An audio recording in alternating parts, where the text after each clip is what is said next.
My friends, this is not an ad, but an important announcement, so please listen up. I've made the decision to move the hub of the Courageous Pivot podcast off of Substack and onto my very own beautiful property at courageouspivot.com. So please ignore any asks of you to go and subscribe at Substack. The magic and the inner circle is building at courageouspivot.com. Head there to subscribe to this show, to get the episodes dropped into your inbox whenever they go live, as well as a few inner circle bonuses that are coming up. Thank you for being here. Thank you for listening. Thank you for continuing to endure my little micro pivots as they come.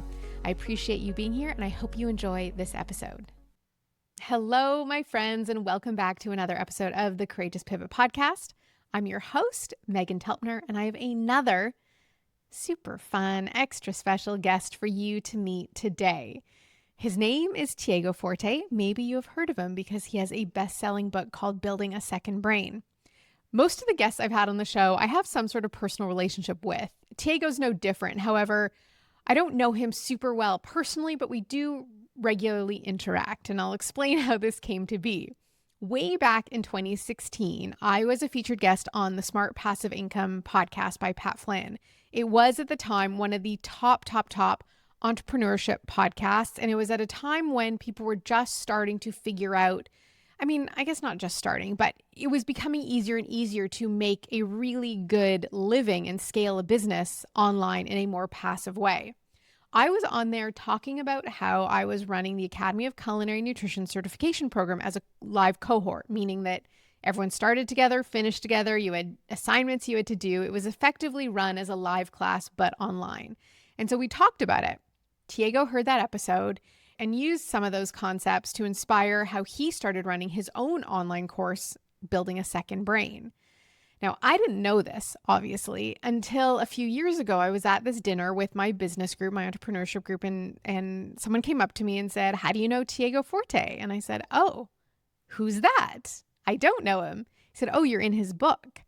And he had featured the Academy of Culinary Nutrition and how we were running it as a case study in his book, Building a Second Brain. So after I found this out, I asked for an intro.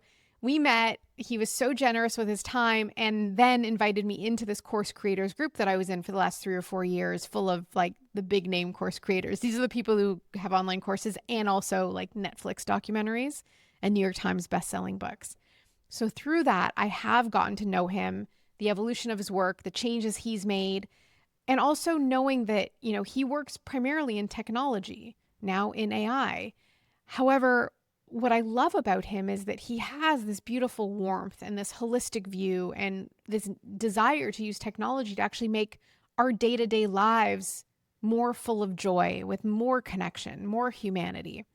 So I think you're going to love this conversation. And I think for those of you who've been resisting AI, don't understand it, don't want to understand it, we'll kind of have that, the door cracked open for you, or give you a little on-ramp to kind of start adventuring in, and also inspire what its limitations are too, that it will not consume everything.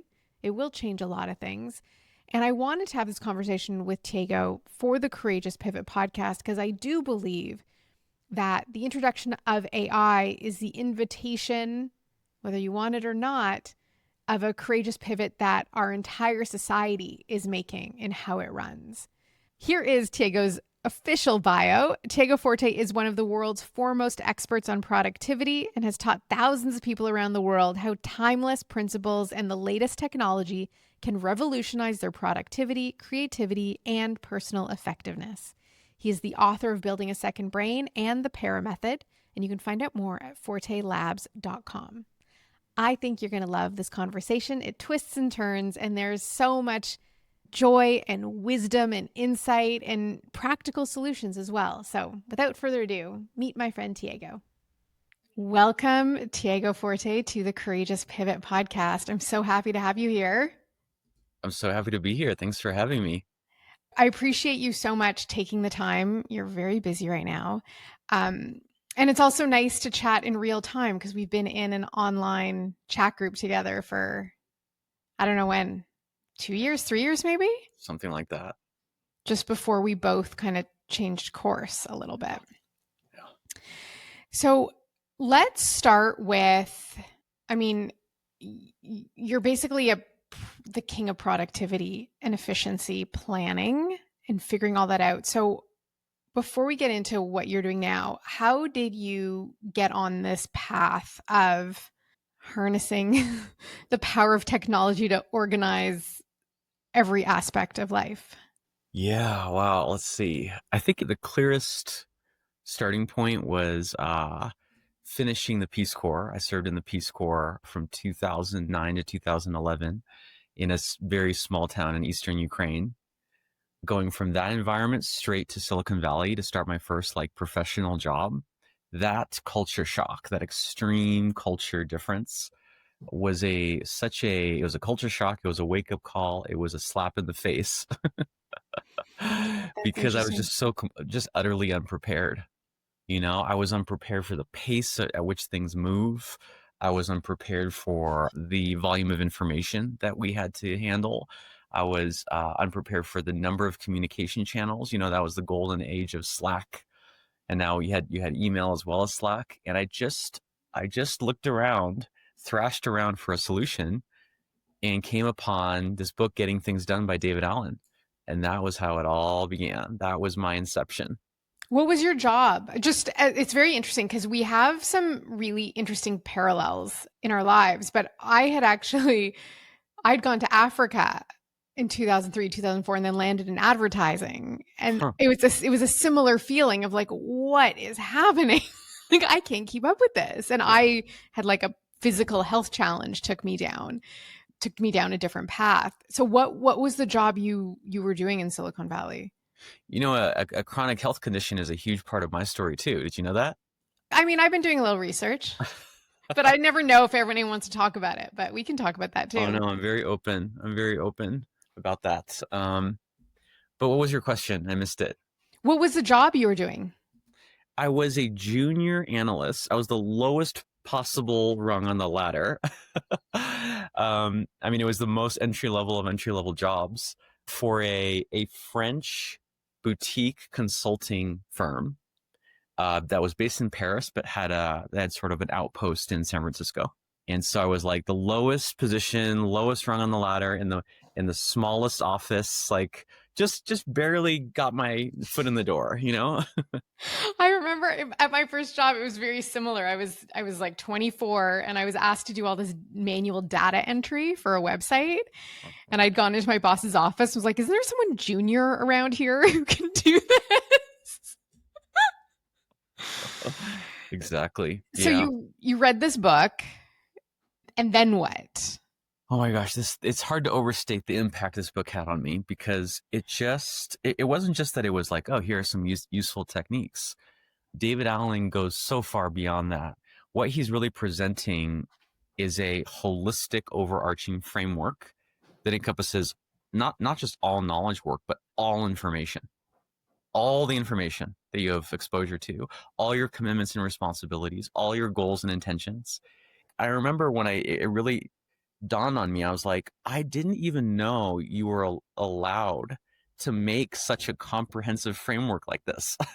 I had never encountered such a thing. And I just swallowed it hook, line, and sinker and use it to this day. Had And you I been really have have you modeled my career and my business and my work after David Allen's to this day. had you been interested, like were you like a day planner person before? Like had you been organized in your life previous to this? I think I had some tendencies toward it. Yeah. I was definitely I would say I was relatively organized, just naturally. But then I also had some tendencies that were sort of the very issues that he was trying to address, such as being endlessly curious, which can Okay. sometimes feel like a liability, when you just have too many interests across too many frontiers. Also had a real hard time getting rid of anything. I was kind of a Oh, hoarder, a interesting. digital hoarder.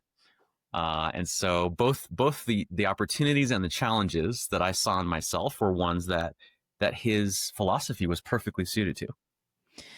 So what did you do with it? Like how long did you stay at the job in Silicon Valley and how long did it take for you to realize like wait, I can take this and make something out of it? I mean, I'd say it definitely had an impact right away. Yeah. One of his core ideas is this idea that you have open loops. Every time you have a thought, hey, I should look into that, I should read that book, I should talk to that person. Every time you have that thought, there's a little process that begins, like, taking up RAM on your computer, the computer of your mind, and you have to write it down. I mean, that right there is an enormous breakthrough, to just constantly be offloading every idea and thought that you have. And so I'd say it had an immediate impact on my work. And then I was only at that firm 18 months, pretty short, right? But then it's almost like it empowered me so much, I would say, and gave me such a like a sense of confidence that I could bring those ideas to fruition. That by the end of 18 months, I was just like, I have to start my own thing. I have to at least try to have an independent. I didn't think of it as a business. I thought, let me freelance. And I can credit so much of it to the empowerment I felt from GTD. So what exactly were you freelancing? Well, I never really did. I quickly discovered you need actual, skills to freelance. Right. Well, that's what I'm wondering. So like you had this idea of a framework. It sucks being the junior person in a big company. Like it always sucks. And for most people, I think they're like, there's got to be a better way to live our lives. Was your health challenge around this point too? It was starting about almost a decade before this point, Okay. and extending. It was sort of like this background thing that I was dealing with all the time. But yeah, I remember one of my like sort of revelatory moments was when I had my first performance review. The first performance review of my career, which was like a year into that job. And I can remember like it was yesterday, where they like, they gave me high marks, like, you're doing so well, you're so diligent, like everything was like high marks. And then I remember my manager, she laid out the path before me, and she was like, another couple of years of this, and you might even be promoted to like analyst. And then a couple of years after that, maybe, senior analyst. And a couple of years after that, she laid out this like decade-long career path that sounded absolutely awful. Yeah. I'm laughing because at that same first job, I got my performance review and I responded with a 20-page rebuttal as to why I had enough experience after my 3.5 months there to be promoted to the next level. So it's like, I can't do this for another 3 years. Oh, you didn't? So you didn't want the promotion? Well, no, they weren't promoting me. It was a performance review. I gave my case for why I should be promoted after 3 months. I quit after a year. That was it. Yeah. Yeah. It was just like, I saw no future. Yeah. There's no way I was going to work as long and as hard as it took to be able to make a living, for example. What were the seeds of building a second brain? Like how did that form? So just background, it's a book. It sold millions of copies. It was maybe half a million. Whatever. It's fine. Say it with confidence. It's fine. It was a New York Times bestseller. That's correct. Wall Street Journal bestseller. Okay. I research the important things. But like that's massive. That's massive.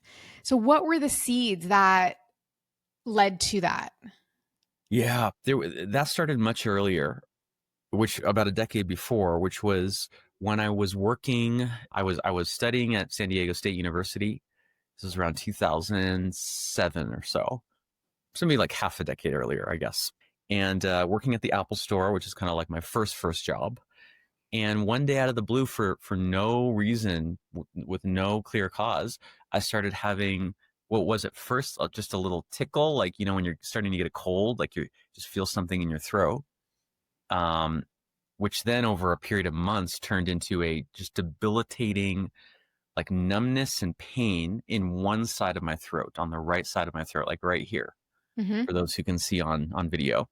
And that kicked off a just many year long epic journey of exploring possible diagnoses, trying different treatments, probably saw a dozen or more doctors in several different countries.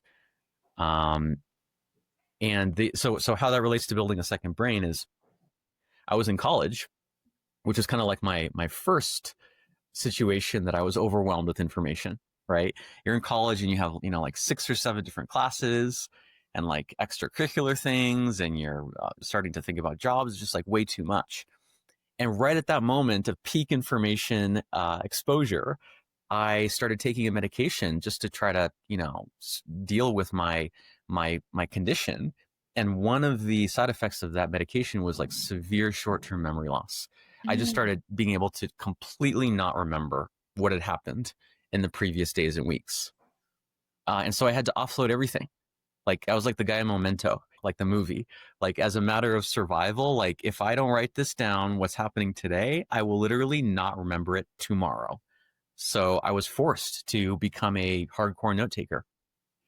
Wow. Okay. And at any point, like, so what point were you like, okay, this can become the core of my business? Because Took so that's long. very random, It's so really. random. It's so random. It took so long. It's like that. So that condition started in 2007. I did not do any writing. So I think there was a period of years where I was just like trying to solve my own problem, Yeah. right? Like, how do I take notes? I started on paper, but that didn't work. I would constantly lose my paper notes. So I switched to digital, right? Mhm. But then you're taking digital notes on a computer, but then the iPhone, arises and you're like, oh, now I can do it on my phone and sync it to different devices. Like I had to go through so many different iterations just for myself. And then it was in 2014, so I guess 7 years before I sat down and wrote a blog post that was like, hey, maybe someone else out there has the same short-term memory problems that I do. Maybe there's like a dozen people in the world that might be able to use this. And so I did my first writing on Medium. That blog post was then republished on the Evernote blog, which was kind of the first large-scale exposure. And then a year later, a year after it came out on the Evernote blog, a friend of mine said, hey, have you seen the comments on that blog post? And I went back and looked, and every single comment was like, this is the most incredible approach to note taking I've ever heard. I implemented this to change my life. I've been using Evernote for, many years, but never thought of using it this way. And I was like the last one to figure it out. I was like, oh, this is really much more powerful than I realized. And that, maybe even another 6 months after that, was when I first started teaching it. That's so interesting. It's usually like our greatest gifts that we don't notice because it's something that doesn't come. It's not a challenge. It's what Yep. flows through and how we operate, which is why I kind of asked, like, were you always that way? Because my experience with your work, and now I'm even just the onboarding of your second brain enterprise, which we will get to. I'm like, this is like, I like organizing information. That's the basis of a good online course. But I'm like, oh, it's so nice to be on the receiving end. But even watching your videos and just your year-end reviews, like, you do think, to me, differently than the average person, for sure, and how you're able to systematize creativity and creative ideas Mm. to pull it back. And in my marriage, we always laugh because my husband sends himself emails whenever he has an idea, and it drives me crazy. But my approach is like, well, just do it now. Like, don't even, just do it now. Like, whatever it is, I'll drop it to like follow that idea or that curiosity or that thing I need to look up. So between 2009, 2010, when you left the job in Silicon Valley to starting what became Second Brain, there's like a 6-year gap. 4-year gap. Like, what happened there? What were you doing? Well, I started that job in 2012 Oh, and okay. then worked there 18 months. And then 6 months into my self-employment journey. Got So it. now we're 2 years later. So mid 2014 Yeah. is when I wrote that first blog post. But then you're right. It was another 2 years when I taught the first cohort of the Building a Second Brain course, which was in late 2016. Right. Um, so you started teaching the course before you wrote the book. Long before, Right. long Okay. before. And I think that's a crucial part of its story. Yeah. That's why it works so well. It was based on, by the time I started writing the book, 5,000 people had gone through the course from every walk of life. And Hmm. that's how I knew it worked. Oh, got it. I did it the reverse. I wrote the book and then created the course around it. And so that's sort of when our paths crossed, unbeknownst to me. You'd caught a podcast I was on about creating these live cohort online courses. So I taught you everything you know. And then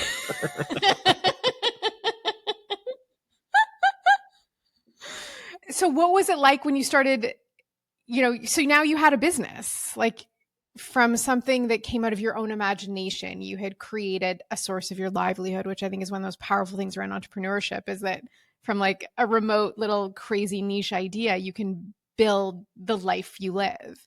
Yeah. What was that first cohort experience like when you launched that? It was so cool. I mean, the first cohort was just like my friends. I had no online following. I had nothing. And so I just asked, a dozen or so, I'd say friends and acquaintances. One nice thing about San Francisco is like you just meet so many people at meetups, at conferences, on the street. There's just a very open culture there. And so I just asked, I said, hey, would you, take this program as a beta tester, give me feedback in exchange for doing it for free? And they did. And I remember I couldn't see, I couldn't see the whole curriculum. So I would just prepare one class session at a time, which they were one a week. So like I would deliver on Wednesday, gather feedback on Thursday and Friday, spend the weekend designing and the slides and preparing the next live session. So it was all in real time, right?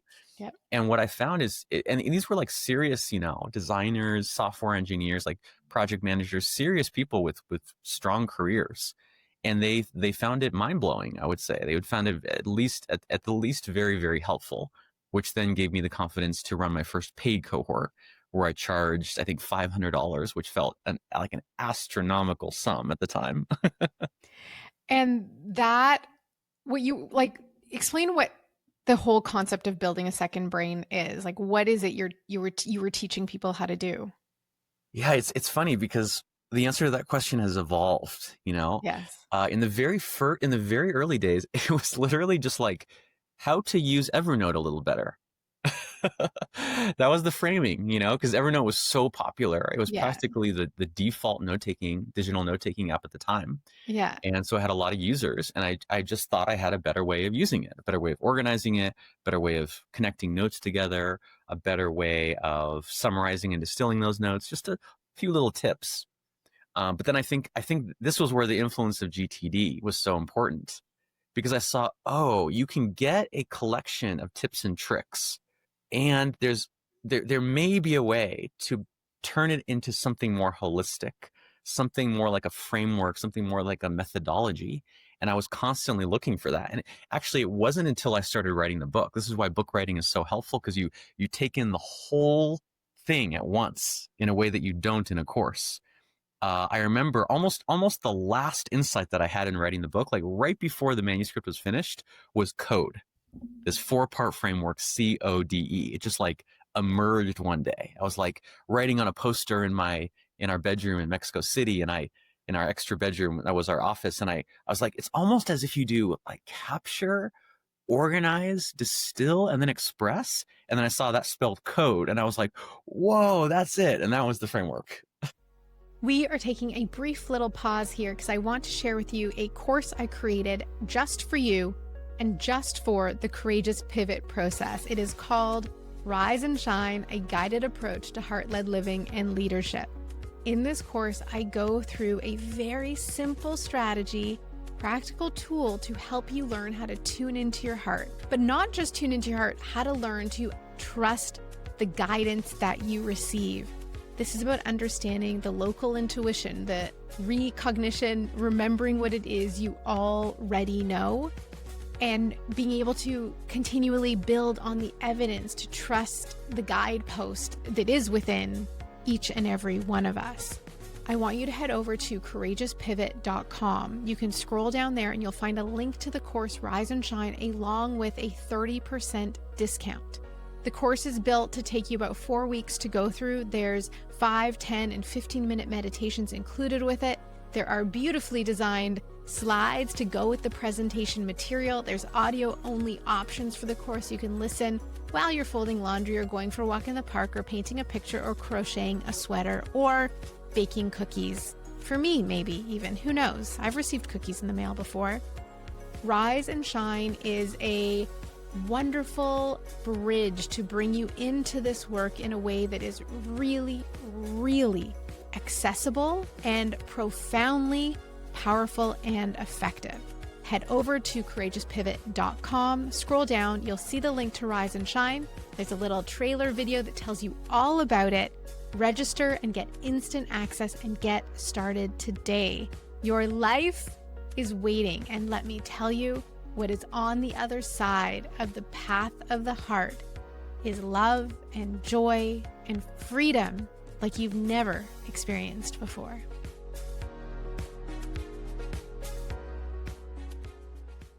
From there, you just were teaching these cohorts for 7 years?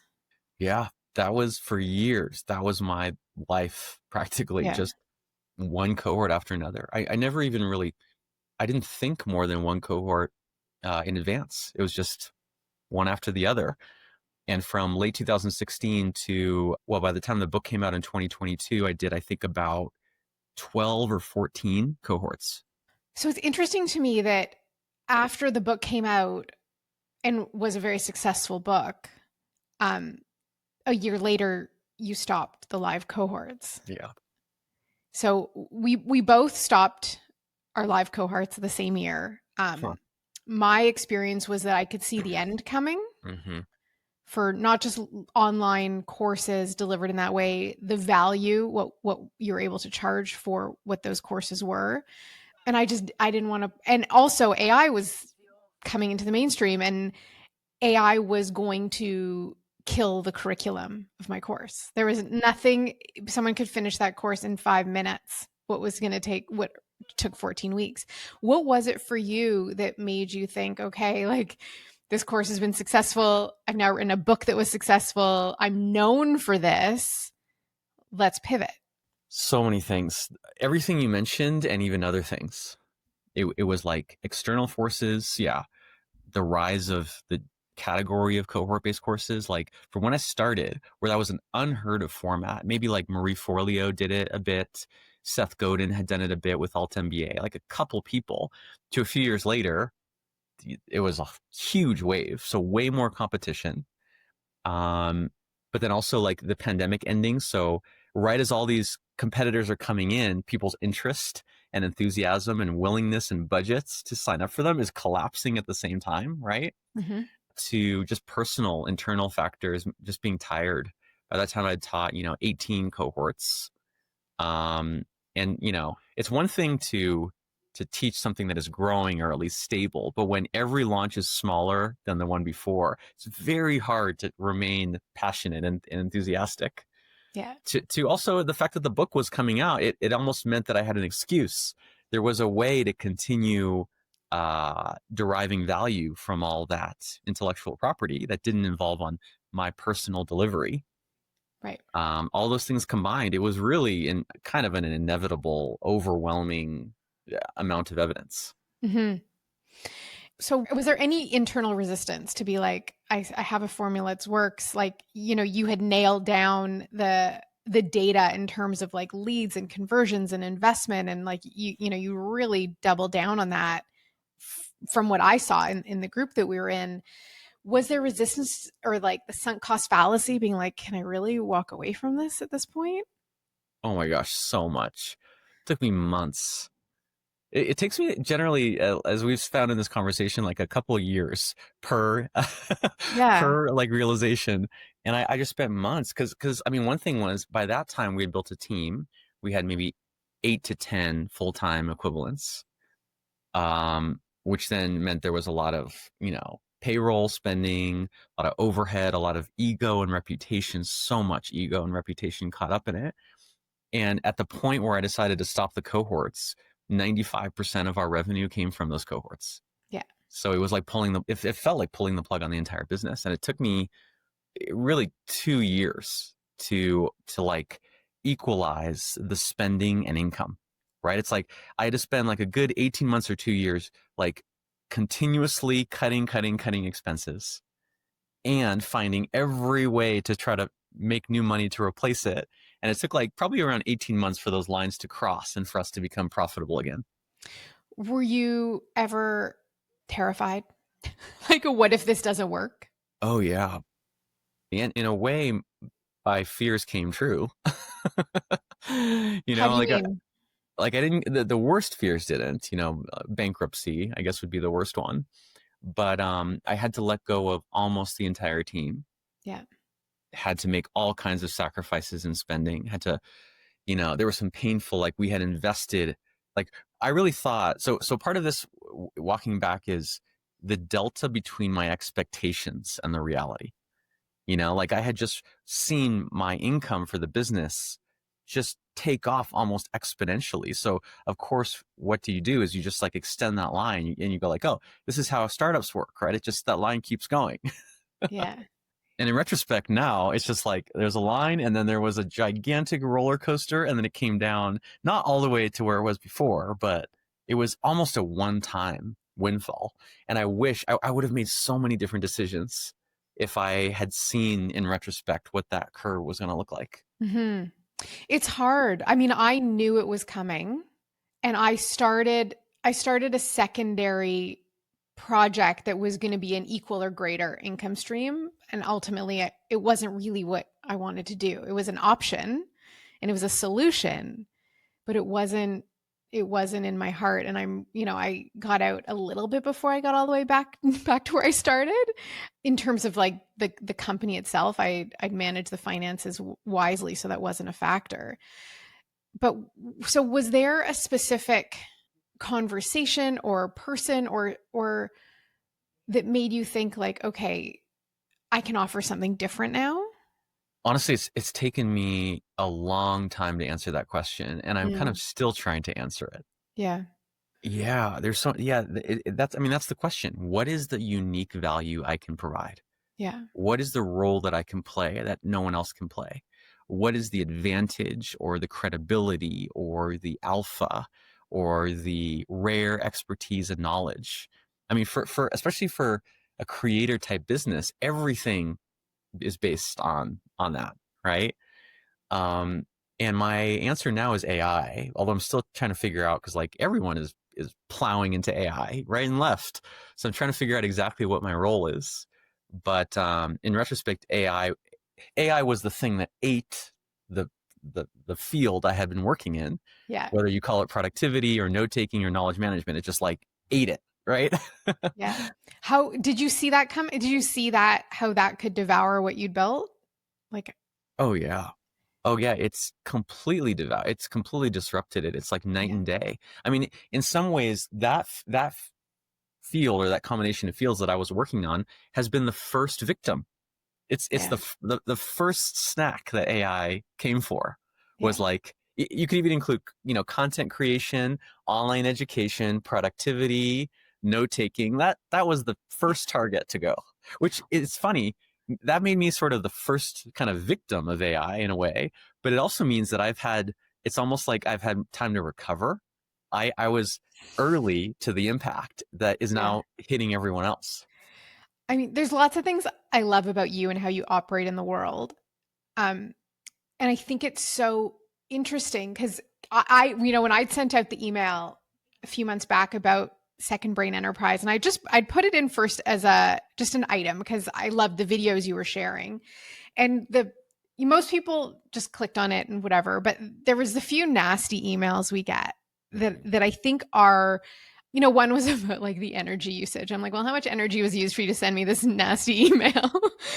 But I think when generally you think of AI and when it started coming out, I was like, I refuse. I am opting out. I'm going to be like my grandmother when the internet came, like just don't learn it, don't know it, doesn't exist. And then I slowly started to accept it. And to me, it just felt like cold and creepy. Mm-hmm. And I'd heard something about technology that kind of resonated, that technology always becomes the embodiment of human consciousness at the time that it is created. So wherever we're at, that's how it's going to be used, for good or for evil or for whatever it is. And I said, well, and so I thought, and you started coming out with your videos, and you have such a beautiful warmth to you that I think is so counter to how we think of AI. So I started watching the videos and it destroyed one of my greatest skills, which was recipe creation, because every recipe that's what I use it primarily for, ChatGPT. It can create anything. Everything I've made off ChatGPT works. Blogs do not work. People's blogs, they create something once, don't test it, doesn't work. Yeah. And so when I started seeing how you were using it, and the idea how it can actually liberate you to have more joy Right. and humanness in your life because it frees you from the stuff you don't actually need to do. Yeah. That was when I was like, okay, I'm getting it. Like I'm getting this application. Let's use it for the good. Yeah. So you shifted into the second brain enterprise, Mhm. not without hesitation or reservation and testing and all the things you do. What, and you can also say that, you had to lay off so many people from your team and people are afraid learning AI is going to cause more people to be laid off. Mhm. So, what is your approach then? How are you delivering this? How did Second Brain Enterprise kind of come to you as a tool for good that people can bring into their operations? Yeah. Yeah. So I guess I should say first that Second Brain Enterprise an educational program, a training program, a course that we teach. So the proximate cause was kind of funny. In August of 2024, so a little over a year ago, we moved our family from Long Beach in Southern California to the small town in Mexico. And it's funny, like at the time I almost felt like I was retiring. So I'm like, oh, we just have a tiny, just like bare bones team now. What I most love in my work is being an author. I just love writing books. So I'm just basically going to like retire to the country, go up into the mountains, far from all the great cosmopolitan centers where no one can find me, no one can reach me, and I'll just write books for the rest of my career. I really kind of like stoically resign myself to that. And then I come to this small town and I meet initially a friend. He's a Canadian entrepreneur named Hayden, who is as obsessed with AI as I am. And so we just basically started this course as just almost like a side project, as a way to justify all the time we were already spending on AI. Like, oh, we're spending all this time, we might as well teach others. I also had a few sort of like latent desires in my mind for where to take my work and my business that would be somewhat immune to AI. Like it's kind of obvious. Like you can kind of tell. Like for example, focusing on businesses instead of individuals. It's going to take Mhm. longer for AI to reach businesses because everything to do with businesses is more expensive, slower, and higher stakes. Right? Someone running a business cannot go ask ChatGPT, "Oh, how do we convert our software to a SaaS model?" They're not going to run with that answer the same way that an individual is going to run with a recipe. Yeah. So I knew I wanted to do business, which is basically B2B rather than B2C.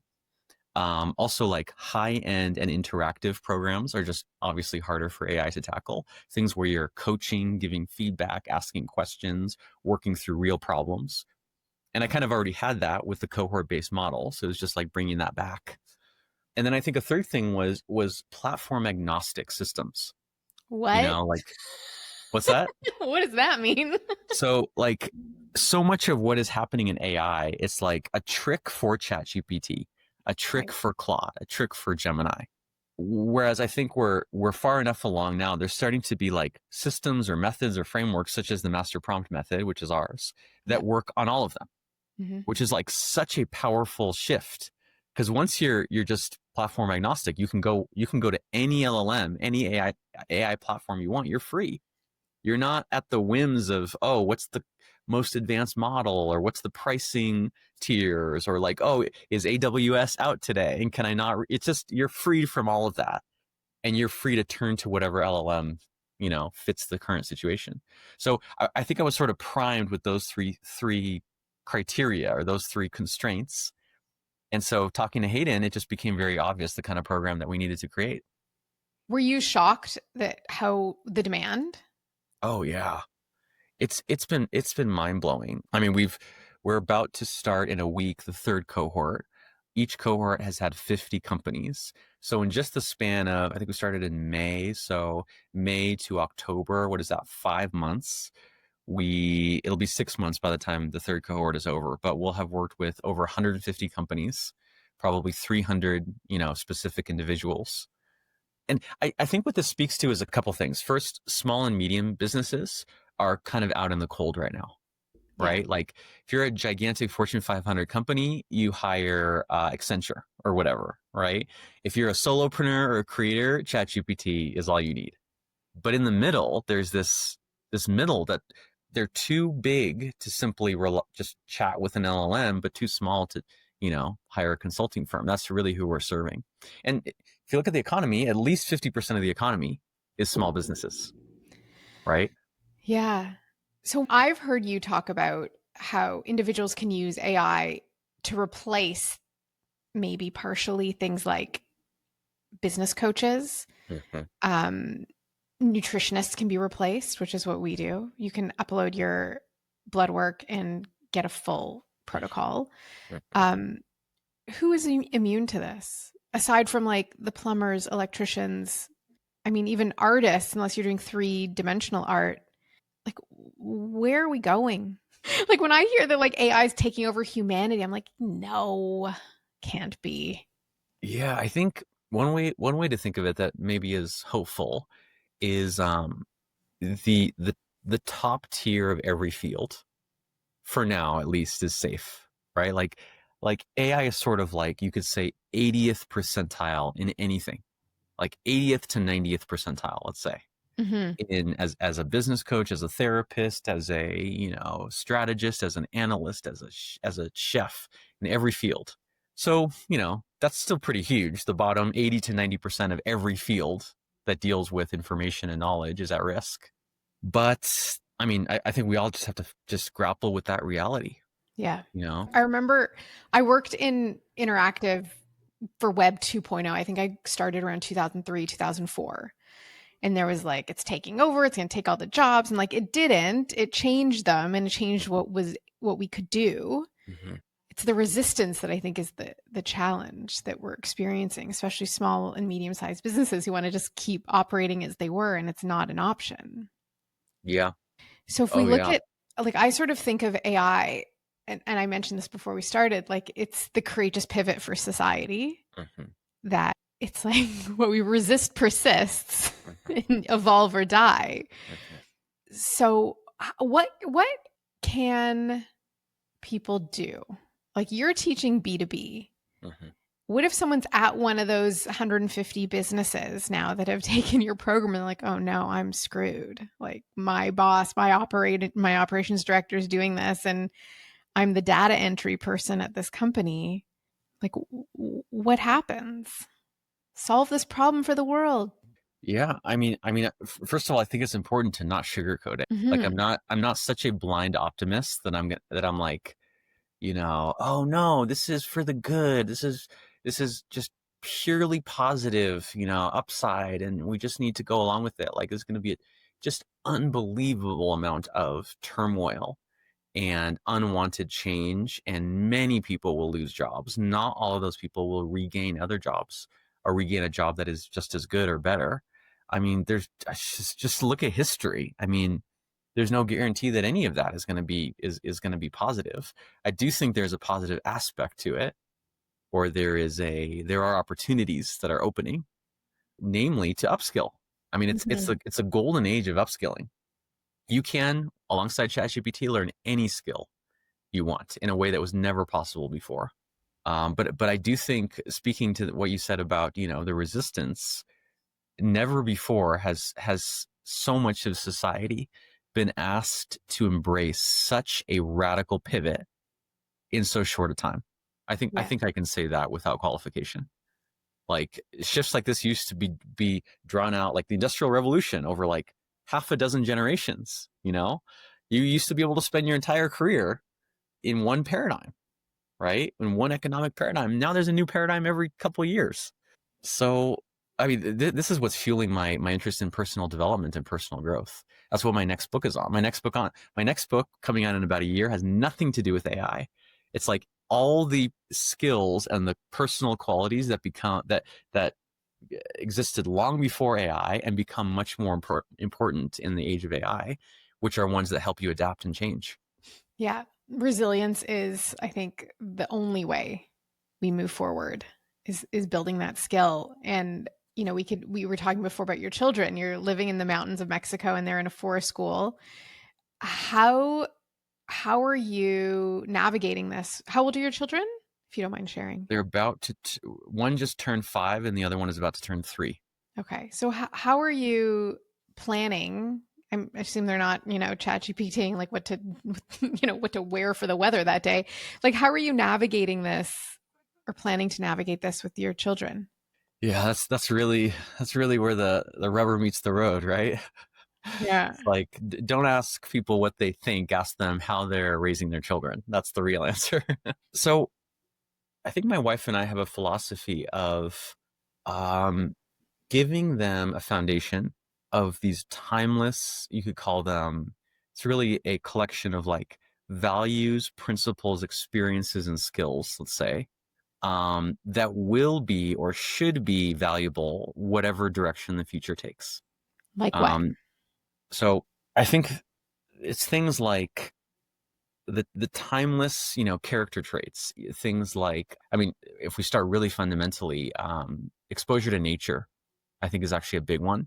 Like nature is going to be this connection to reality. I think that's going to be one of the big issues in their generation is people are going to completely lose en masse their connection to reality. It'll become more and more possible and more and more easy and more kind of like difficult to avoid living in your, I mean, you already see it, whether you call it your filter bubble or your conspiracy theory. Eventually that will just be a completely coherent wraparound AI generated world.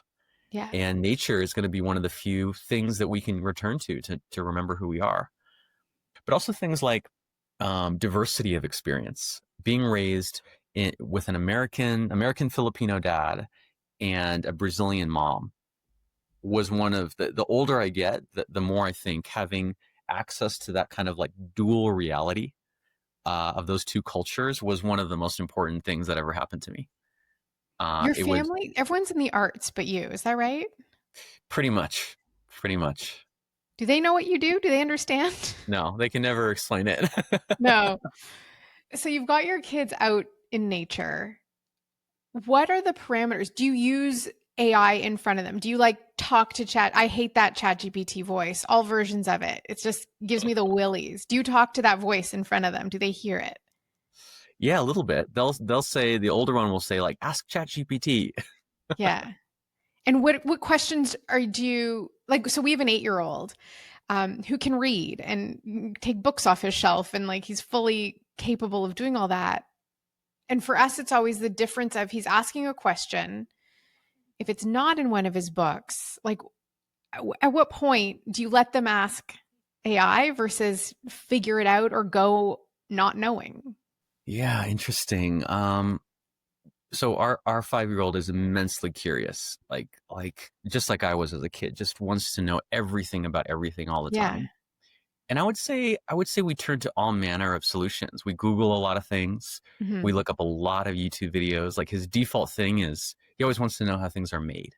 Yeah. So every everyday item he comes across, how are pencils made? Look it up on YouTube. This morning he was like, how are slinkies made? Look it up on YouTube. It's almost like his level of question is not so maybe advanced or bespoke that we have to rely on AI. We're mostly looking at YouTube, Right. actually. But I think my stance on technology generally is not to be too hard line about it. I don't think it's wise to have absolute prohibitions on almost anything. Hmm. I mean, obviously anything graphic, adult, everything like that. But when I think back to my own childhood, my exposure to video games, which if you remember were the great evil that were going to corrupt our entire generation, I learned so much. Everything I know about strategy in business is based on my mind works in terms of video games. What games were you playing? Because I was playing like Tecmo Baseball and Paperboy on like the first Nintendo in the 80s. I was raised on I mean, definitely Mario and all that stuff, but Sim City. Right. My I brother mean, got into that. I mean, what's the difference between building a city in Sim City and building an online digital business? It's the same. Right. I wouldn't know because I did one, but not the other. It was not SimCity. So you were going to redesign education because education, medicine, especially, I don't know as much about the healthcare system in the United States, but the Canadian healthcare system's like dog paddling behind AI that's like a speedboat. how would you redesign education if you were to like wipe it clean, start today for children now entering school? And we obviously want critical thinking and creative thinking and sharing of ideas and figuring things out and being okay with different ideas that, you don't have to be in agreement to, Mhm. you know. So knowing what you know about the applications of, Claude and ChatGPT and all of it, how would you design education for that to work for kids? Yeah, this is something we're thinking of moving into, of trying. I'm really very passionate about childhood education and making it, something that AI has a part in. But one analogy I like is the analogy to physical exercise. Like if you think about all of our physical abilities, none of them, really, not a single one is unique to humans, right? Every lifting, pushing, opening, breaking can be performed vastly more efficiently and effectively by a machine. And yet we still do physical exercise, right? We've had to do a number of things, make it fun, right? Make it competitive, make it into a sport, make it something that is almost its own game, like where you track your PRs and like you sort of gamify it. We've made it social. We have made it more diverse and varied. But in all situations, we are very much artificially performing an act that doesn't really need to be done, right? Mm-hmm. I think that very much the same is going to happen with everything cognitive, intellectual, and even emotional. Is all of it will become not, or most of it will become something that is not needed, to perform economic value, but we'll do it anyway for its intrinsic benefits. But we'll have to make it more social, more gamified, more interesting, more varied, more competitive. All the things that we've had to do with physical exercise. So I think like if I was going to start tomorrow, like teaching a class to kids, I think what I would do is have it be based completely on uh, executing creative projects. I think that's what I would do. And it would be creative projects that would have really no way of doing without AI, right? Like So what? like make a film, make a full, maybe even a full length feature film or a short film without any real footage, only using AI. Mm-hmm. Write a book or a short story, build something like architecture wise, like a structure, fundraise a certain amount of money with a local charitable event in your town, design a piece of artwork and maybe even a collection of artworks that you put on an exhibition. All these sort of like self-contained, highly creative projects that require critical thinking, independent thinking that you can bring to completion now with the help of AI. Mm-hmm. How much, because you mentioned how you love writing books. How much AI are you using in writing your next book? Yeah, this is one of the big questions. So I'm using it a lot as an editor, Mm-hmm. extensively as an editor. What I will say is I had to both contractually agree with my publisher that no like actual AI generated content would make its way into the manuscript, right? Okay. That's their short-term solution, is to just kind of ban it. But I'm actually finding, even if I wasn't obligated, that is a very good rule. Mm-hmm. So I have a personal rule. I am never under any circumstances allowed to just copy paste something that Claude told me into my writing. What Yeah. I do is I have it edit it. I have it give me feedback. Oh, this part is too slow. This part is too fast. Oh, this part is not, doesn't have enough sensory detail. It's commenting on, almost like if you think of like comments on the in the margins, and then but then requiring me to still do the thinking and the work, which is the important part, Yeah. rather than just substituting for my own writing. Mm-hmm. Yeah. And I think that's the important thing that my husband and I have talked about how just going through school, the things that were such struggles that you wouldn't have to do now. And like, I loved essay writing and he hated it. And I was just like, well, you just pee in every paragraph. You make a point, you give an example, you explain, you give an example. He's like, no one ever explained it to me like that. But it's that process of going through a thought and seeing it through and exploring it is the human aspect. It's just so hard when you can be like, this is what I'm trying to say. Can you just give me an example by, pull a quote from this author that relates to what I'm trying to say? Like, it does make a lot easier. Yeah, and it takes so much judgment to know the difference Yeah. when you're facing a given task. is this a character building, what is that term? Like good friction or good difficulty, something that I will benefit from having undergone? Or is it just a pointless, meaningless, low value slog that is robbing me of my precious life? Yeah. I mean, that's a great point too, which is that if you are using these tools, what are you doing with the rest of your time? Like, how are you using the time that you're saving? And are you using it well? Is it creating a life well lived, or is it creating an extra hour to doom scroll social media? Exactly. So Exactly. I have you for a few more moments, and I want to kind of tie a bow on this. But with the multiple pivots you've now done, and you've mentioned so many, from being in the Peace Corps, your first job in Silicon Valley, easing towards building a second brain as the cohort course, the book, moving your children, your family from California to rural Mexico. Do you have sort of a framework? Well, then shutting down your course and starting something entirely different from B2C to B2B, where the lists barely translate who you're sending this to. So do you have a framework for kind of knowing when to keep going, knowing when to cut your losses, when to fold, when to move on, when to take that next pivot? Like, what's your process in figuring that out? Yeah, I very much do. And this is exactly the subject of my next book. Great. I I have can't wait this. a year. I'll send you the draft manuscript if you want. I love it. But there's this practice, which again, actually, to go all the way back to the beginning, I first encountered. Well, I was already doing it, but I encountered it as a thing that people do in David Allen's book. It's called an annual review. It's an end of year. You could call it a practice, a process, a ritual, whatever you want. But I think why I just love this practice. I've been doing it almost 20 years. The first time I did it was around 2007, or no, 2009. So it's been like 16, 17 years, something like that. It's almost like my need for reinvention, my need to pivot in your language is so common that instead of waiting for it to hit me, right? Like waiting until I'm just like pretending like it's not going to happen and then just waiting for the wave to just smack me across the face.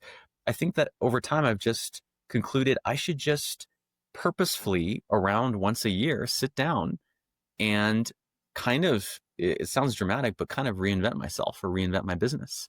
And I do find that these days, with the pace at which things change, around once a year, it's like my goals are no longer relevant.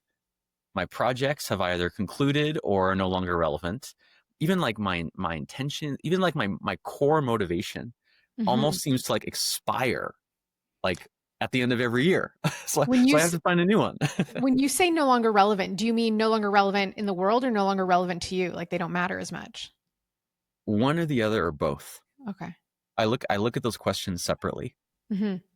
It's funny, even with projects that span multiple years, like my book, it took several years, but what motivated me to write the proposal, which took like 9 months, which was sort of like this mix of like this desire to like prove that this was a real idea, to prove that I could get a book deal, like a lot of proving, well, proving can fuel you for a certain span of time, but not forever. There's a point at which you've proven the thing you're trying to prove, and then you're like, well, I either just stop the whole thing right now, or I pivot to a new, and whatever you call it, a new purpose, a new motivation, a new North Star. And if I can't find a pivot that continues to fuel me, then I'm not gonna be able to continue. It's as simple as that. What are the key like pillars or anchors in your annual review that you're looking at? Yeah, I think I think the core of it that's almost like surprised me over the years is it's fundamentally not logical, Hmm. which is took me years to admit because I'm such a left brain analytical person.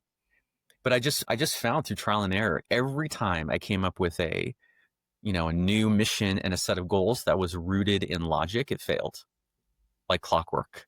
Yeah. I have to pay attention to my emotions primarily, which really means my body. Like even emotions you can make it into an abstract conceptual thing. Yeah. You can like yeah, like intellectualize it, but no, it comes down to like almost like a catalog of physical sensations Yeah. that I know to look for. That's Are, the best way to are do it. you familiar with the Heart Math Institute and coherence? Yeah, You heard with of this? heart rate variability. Yeah. So this might enlighten something for you, or maybe you already know it, but it's the idea that when you can get into your heart is it's not binary like the brain.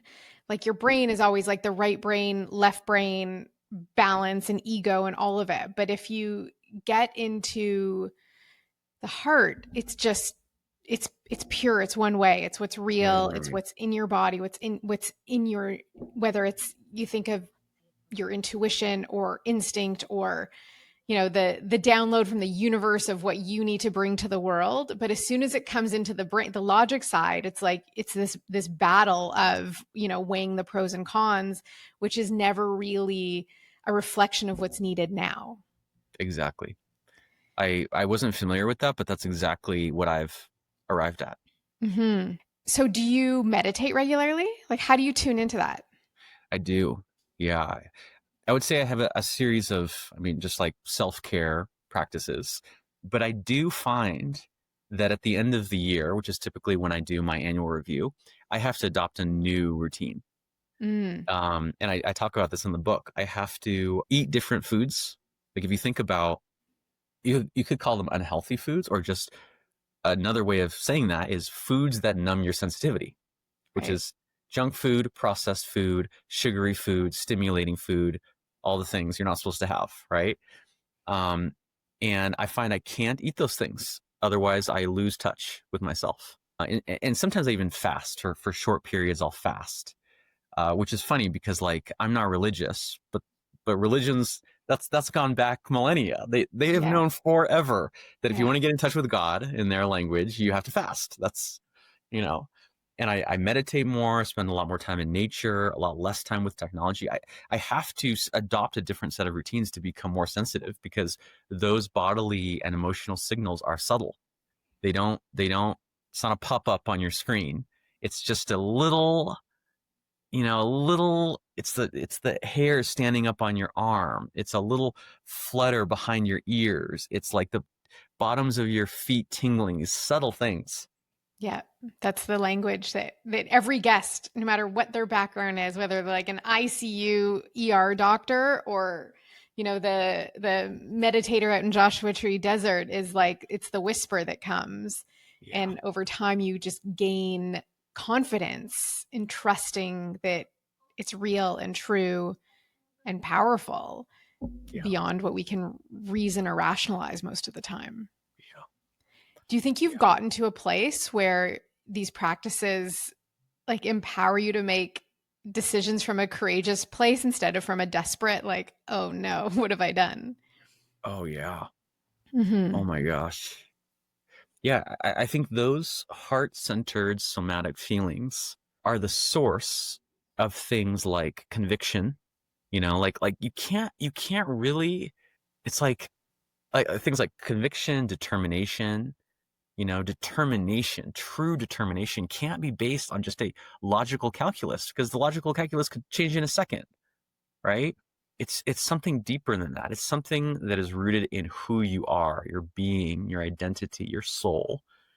And you know what is the really funny thing, Megan, is like because I'm still in most of my life a very left brain person, but it's almost like I have to cosplay. I have to suspend that identity for at least a period and almost pretend or make believe that I am this mystical, metaphysical, mysterious type and do things that feel a little uncomfortable, like I'll do tarot cards with my wife. She's really into all this stuff.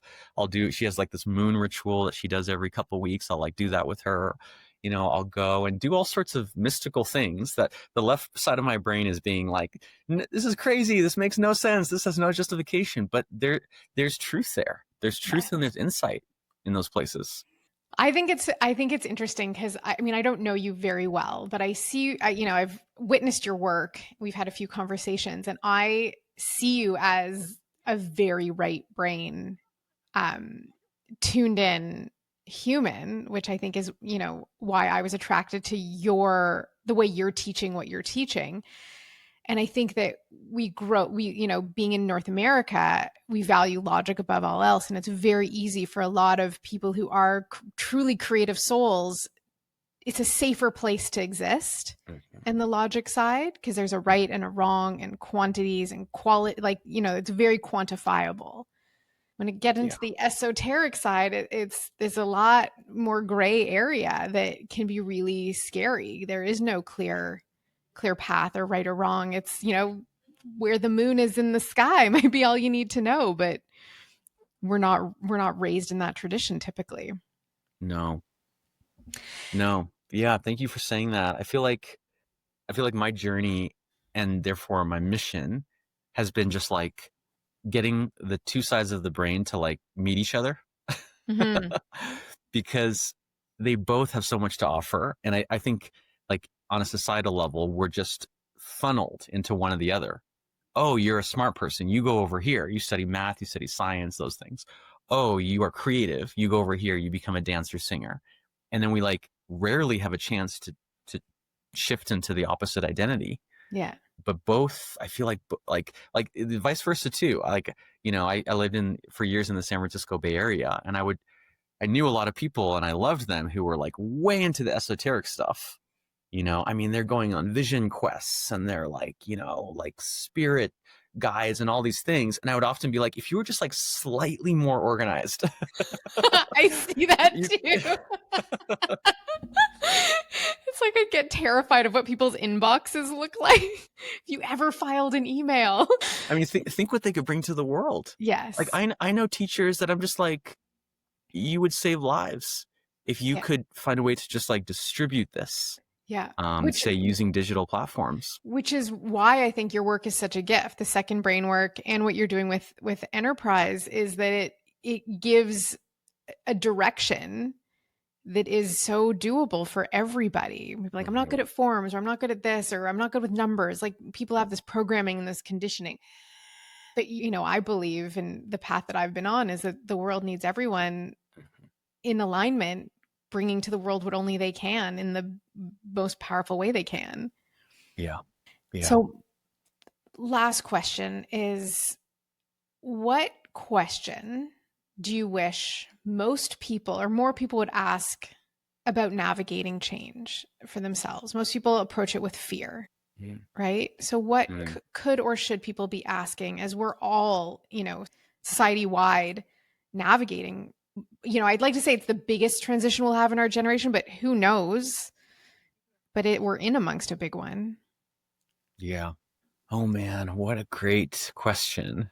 I think the one that comes to mind right away is just the question, what is this trying to teach me?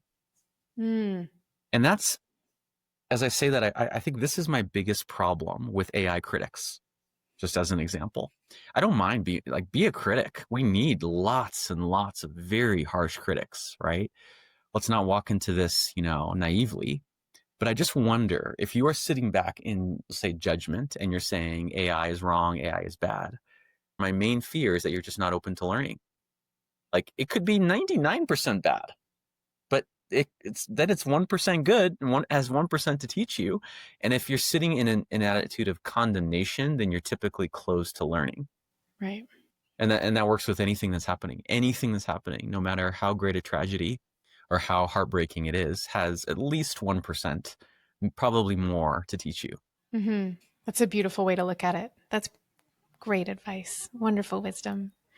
What do you have available for people to check out now? Is Second Brain still available non-cohort based?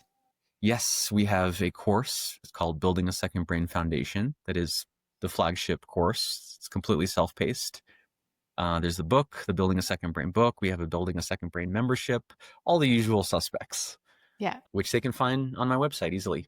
Yeah. And there is the Second Brain Enterprise, which is the bigger cohort, bigger investment. And also your YouTube channel, yes. Forte Labs. Is that the YouTube? It's going to be just my name, just Tiago Forte on YouTube. But there is so much there. Like, that alone start there. There's so much there. You're so generous with Mm. what you make available to everyone. And like, I mean, the quality, come on. Like they're Thank you. beautifully well done videos. Thank you so much. We work hard. We work hard on those. Clearly. Well, it shows and they're great. And thank you again for taking the time to chat today. Absolutely. My pleasure. Thank you, friends, as always, for listening through to the end. Tiago dropped so many bits of wisdom, yes, but also a lot of references and resources. And we've compiled all of those for you over on our show notes. The show notes are available exclusively on Courageous Pivot. Also, I would encourage you to subscribe there. I am dropping in personal updates called Living True updates of myself and some of our guests. So make sure you're following or subscribed there so you can get a notification when those new ones drop. I want to thank you again for taking the time to listen to this. There was a lot in here, and I'm hoping that you are feeling more hopeful than terrified, more excited than resistant to what this new technology can bring into our lives, how we can use it in powerful and positive ways. And I also want to thank all of you who are sending me comments, sending me your stories, leaving reviews, sharing episodes. Your support means so much to me. And I love being able to have a place to invite people to share their stories, share what they've learned, and hopefully help ease the path for you in your own ongoing courageous pivots that you and I are always making. Thank you, as always, for joining. Have a beautiful day, and I look forward to connecting next week. Bye, everybody.